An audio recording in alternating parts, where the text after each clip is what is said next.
여호수아 10장 1절에서 11절까지입니다. 10장 1절로 11절 읽습니다. 그때에 여호수아가 아이를 빼앗아 진멸하되 여리고와 그 왕에게 행한 것 같이 아이와 그 왕에게 행한 것과 또 기브온 주민이 이스라엘과 합친하여 그 중에 있다. 예루살렘 왕 아도니세덱이 듣고 크게 두려워했으니 이는 기브온은 왕과 같은 큰 성이며 아이보다 크고 그 사람들은 다 강함이라. 예루살렘 왕 아도니세덱이 헤브론 왕 호함과 야르뭇 왕 비람과 라기스 왕 야비야와 에글론 왕 데빌에게 보내어 이르되 내게로 올라와 나를 도우라. 우리가 기브온을 치자. 이는 기브온이 여호수아와 이스라엘 자손과 더불어 화친하였음이니라 하매 아모리 족속이 다섯 왕들 곧 예루살렘 왕 헤브론 왕 야르뭇 왕과 라기스 왕과 에글론 왕이 함께 모여 자기들의 모든 군대를 거느리고 올라와 기브온에 대진하고 싸우니라. 기브온 사람들이 길갈 지경 이 진영의 사람을 보내어 여호수아에게 전하되 당신의 종들을 돕기를 더디하게 하지 마시고 속히 우리에게 올라와 우리를 구하소서. 현재 거주하는 아모리 사람들이 다 모여 우리를 치나이다 하며 여호수아가 모든 군사와 용사와 더불어 길갈에서 올라가니라. 그때 여호와께서 여호수아에게 이르시되 그들을 두려워하지 말라. 내가 그들의 손에 넘겨주었으니 그들 중에서 한 사람도 너를 당할 자 없으리라 하신지라. 여호수아가 길갈에서 밤새도록 올라가 갑자기 그들에게 이르니 여호와께서 그들을 이스라엘 앞에서 피하게 하시고 여호수아가 그들을 기브온에서 크게 살육하고 베드론에 올라가는 베탈에서 추격하여 아세가와 마케다까지 이르니라. 그들이 이스라엘 앞에서 도망하여 베드론의 베탈에서 내려갈 때에 여호와께서 하늘에서 큰 우박덩이를 아세가에 이리까지 내리시매 그들이 죽었으니 이스라엘 자손의 칼에 죽은 자보다 우박에 죽은 자가 더 많았더라. 아멘. 하나님이 싸우시는 전쟁. 기브온 거민들이 이스라엘과 화친하게 되었죠. 이제 이들은 생명을 선택한 사람들이에요. 지혜로운 사람들이죠. 하나님이 함께하는 이스라엘, 하나님이 함께하심으로써 그가 행하시는 모든 일들을 들었다. 들었을 때 그들은 이제 자신들이 멸망당할 수밖에 없다는 사실을 알게 된 것이죠. 그러면 우리가 어떻게 해야 할 것인가? 그래서 그들은 스스로 종이 되어 이스라엘과 화친하게 되었습니다. 이스라엘을 영접한 것이죠. 그 결과 그들은 죽음에서 살아날 수 있었습니다. 다른 족속들은 이스라엘을 대적하여 연합하여 공격함으로써 결국 자멸의 길을 가게 되는 거죠. 이스라엘을 대적하거나 영접하거나. 기브온 거민이 화친한 소식을 듣고 이제 주변 나라들이 연합하여 공격하게 됩니다. 기브온을 공격하게 되지요. 특히 예루살렘 주변에 있는 족속들, 여부스 족속이죠. 저희들은 다윗 시대에 가서야 정복이 될 정도로 아주 강력한 족속들입니다. 힘이 있습니다. 이들의 공격에 대해서 기브온은 이제 여호수아에게 원군을 요청하게 되는 것이죠. 6절로 7절에 보면 여호수아가 모든 군사와 용사들과 함께 나아갔다 그랬습니다. 이제 아이성 전투 이후에 여호수아는 전쟁의 모든 군사를 총동원하죠. 항상 최선을 다함으로써 싸우고 있습니다. 기브온과 화친 조약을 성실히 지켜야 나가는 여호수아.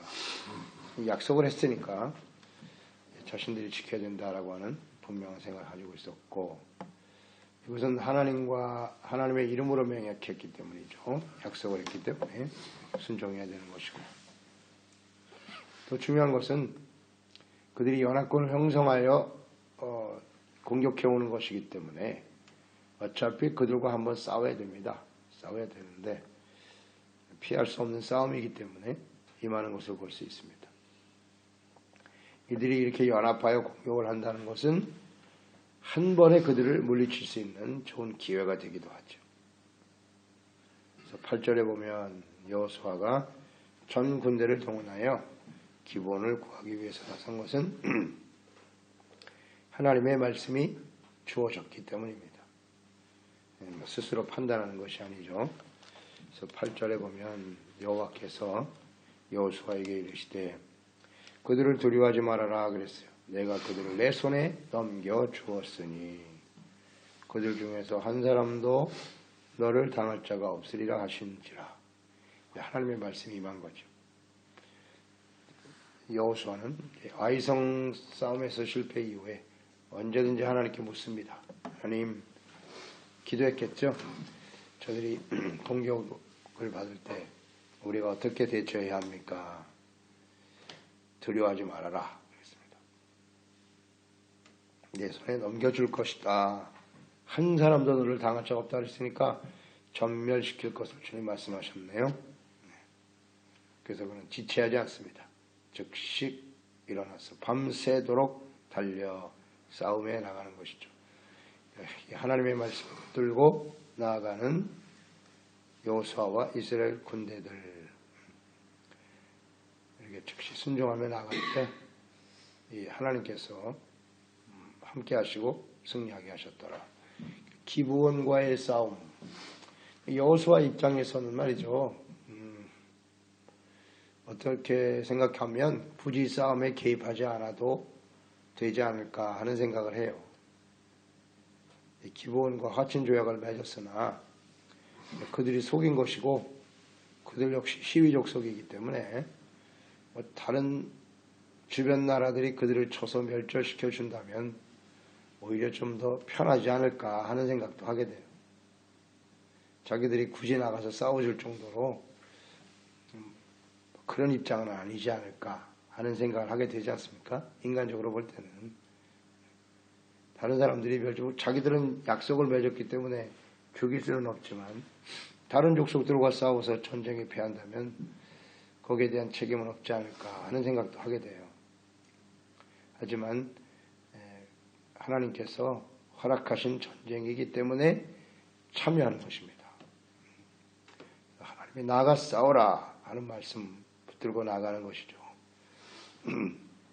그래서 그 싸움을 통해서 오히려 그 모든 족속들을 한 번에 멸절시키는 그런 기회로 삼는 것이죠.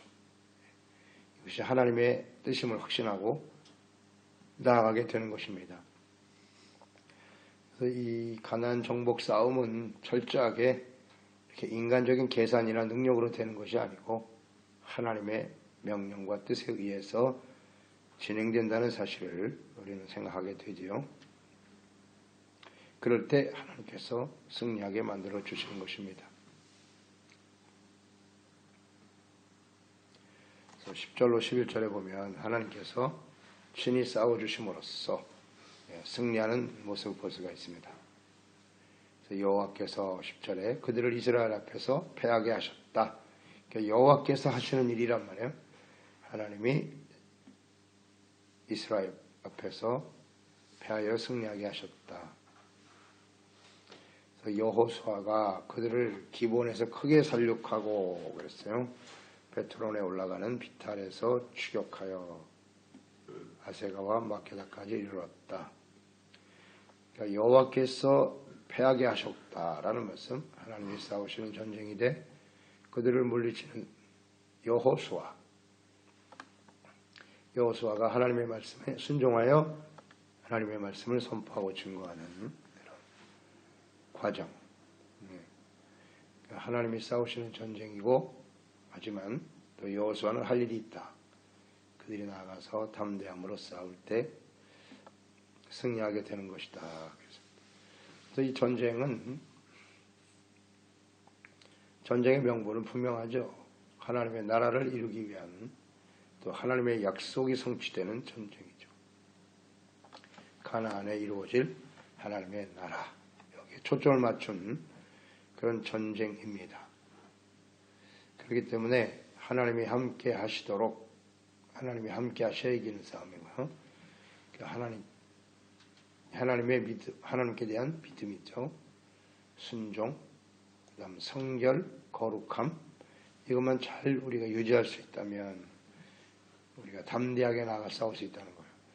이스라엘과 함께 하신 하나님, 오늘날도 우리와 함께 하심으로써 끊임없이 싸움을 싸우기를 원하시는 거죠. 하나님의 나라가 바르게 세워지도록 하는 하나님의 싸움입니다. 이것을 우리 항상 잊지 말아야 돼요. 우리의 능력과 우리의 힘을 의지하며 싸우면 무조건 집니다. 철저하게 하나님께 의지하고 하나님의 말씀에 믿음과 순종과 성결과 거룩함, 그리고 나의 나라가 아닌 하나님의 나라, 나의 영광이 아닌 하나님의 영광을 위한 분명한 초점을 두고 나아가면 우리는 승리할 수가 있는 것이죠. 담대함, 강하고 담대하라. 강하고 담대함이 어디서 오는 것인가? 잘 생각하고요. 세상에서 우리가 얻어지는 어떤 능력으로 인해서 담대해지는 게 아니고 자신의 능력을 극대화시킴으로써 오는 그런 담대함이 아니고 하나님의 나라와 뜻을 이루어야 한다라고 하는 또 하나님의 함께 하심으로써 얻어지는 담대함, 이것을 가지고 우리가 승리하며 나가야 되는 것입니다. 확신을 가지고 싸워나가는 거죠. 여호수아도 나가서 그들을 살육했지만 도망치는 대적들을 끝까지 전멸시키시는 하나님, 11절에 잘 나와 있죠. 베토론과 아세가까지 도망치는 자들을 추적하면서 하나님께서 우박을 내리십니다. 이 싸움에서 도망치는 사람들, 연합군이라는 것이 자신들의 힘이 약하다라는 것을 알게 되면 다 흩어지게 마련이죠. 도망치는 그들을 추적하시면서 계속 우박을 내리시는 거예요. 마세가까지 도망갔는데 아세가까지 계속 따라다니면서 우박이 쏟아지는 거죠. 이 우박이 사람이 맞아 죽을 정도의 우박이니까 얼마나 큰 우박이 내렸겠습니까? 하나님께서 하시는 일이죠. 그래서 칼에 죽은 자보다 우박에 맞아 죽은 자들이 더 많았도다. 이런 걸 보면 하나님이 싸우시는 전쟁이라는 걸 알 수가 있어요. 하나님이 싸우신다. 하나님의 약속을 이루시기 위한. 그러니까 하나님의 그 열심이 보이잖아요. 하나님의 나라를 바르게 세우고자 하는 하나님의 간절한 마음이 그 우박 속에 잘 나타나지 않습니까? 그리고 하나님의 공의의 심판, 이런 것도 잘 나타나 있고요. 우상 숭배하고 하나님을 대적하는 자들에 대한 하나님의 진노가 얼마나 크신가, 이런 것도 우리는 생각하게 되지요. 가나안 족속들이 죽는 이유는 회개하고 돌이키지 않기 때문이에요. 자신들의 죄 때문에 심판을 받는 것인데, 이런 모습을 보면서 이제 우리가 마지막 때를 지금 지나고 있는데, 마지막 시대에 정말 회개하지 않고 돌아오지 않는 하나님을, 그리스도를 대적하는 사람들이 받을 심판이 얼마나 두려운가 하는 생각을 하게 되는 거예요. 진노도 크시고, 그러니까 이 시대에 우리가 많은 사람들을 생명과 구원의 길로 인도해야 될 막중한 책임이 있다는 거 우리가 생각하면서 이 영적 싸움을 하나님과 함께 계속해 나가는 지혜로운 하나님의 종들이 되어야 하겠습니다. 기도하겠습니다. 하나님 아버지, 오늘도 주님의 말씀을 대하면서 하나님께서 함께 하시는 전쟁, 하나님이 싸워주시는 전쟁, 그것만이 우리가 승리로 하나님께 영광을 돌릴 수 있음을 생각합니다. 하나님이 싸워주시면 반드시 승리합니다. 그러기 위해서는 철저히 하나님의 말씀에 귀를 기울이고 주님의 말씀에 믿음과 순종으로 담대함으로 나아가야 되는 것이고, 성결과 거룩함을 잘 유지하고 우리 자신을 위한 싸움이 아니라 하나님의 나라와 뜻을 이루고자 하는 이런 간절한 마음으로 헌신하며 나아갈 때 우리는 반드시 승리하게 될 것입니다. 오늘도 하나님 앞에 이렇게 새벽을 깨우며 우리가 기도하는 간절한 이유는 오늘도 주어진 우리의 삶을 통해서 하나님의 이름이 거룩히 여김을 받으시기를 원하며 하나님의 나라와 뜻이 우리를 통해서 이 땅에 이루어지기를 간절히 원하여 하나님 앞에 간구하며 기도하는 것이오니 하나님이여 저희들과 함께